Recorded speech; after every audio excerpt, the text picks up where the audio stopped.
আসসালামু আলাইকুম, welcome back another video. আজকালকার বাচ্চারা চিকেন ছাড়া কিছুই খেতে চায় না। এই সব কিছুতেই চিকেন, সবজিতে চিকেন, চিকেন ফ্রাই, চিকেন রান্না, চিকেন ঝোল, সব কিছু। তো আজকে বাচ্চাদের জন্যই রান্না করলাম চিকেন দিয়ে পেঁপে দিয়ে একটা ঝোল। তেল গরম করে গরম মশলাগুলো দিয়ে দিব, মানে এলাচি, দারুচিনি দিয়ে মোটা মোটা করে কেটে রাখা পেঁপেটা দিয়ে দিব। পেঁপেটাকে একটু তেলে ভালো করে ভাজবো। আমার চ্যানেলে যারা মানে ভিডিওটা দেখেন তাদেরকে অসংখ্য ধন্যবাদ।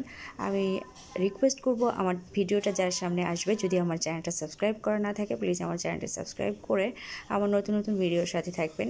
পাশে থাকা বেল আইকনটি বাজিয়ে দিবেন, তাহলে নোটিফিকেশনগুলো পেয়ে যাবেন। চিকেন দিয়ে দিলাম, আর এখানে দিয়ে দিচ্ছি আদা বাটা, রসুন বাটা, গরম মশলা বাটা, মানে জিরা, এলাচি, লবঙ্গ এগুলো একসাথে বেটে নিয়েছি।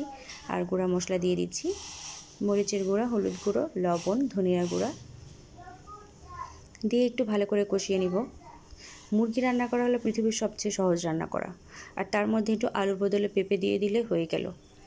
এটা কিন্তু বাচ্চারাও খেতে পছন্দ করবে, বড়রাও পছন্দ করবে। আর যেহেতু সবজি আছে, চিকেনটা অনায়াসে সবজির সাথে মিক্স করে খাইয়ে দেওয়া যাবে বাচ্চাদেরকে।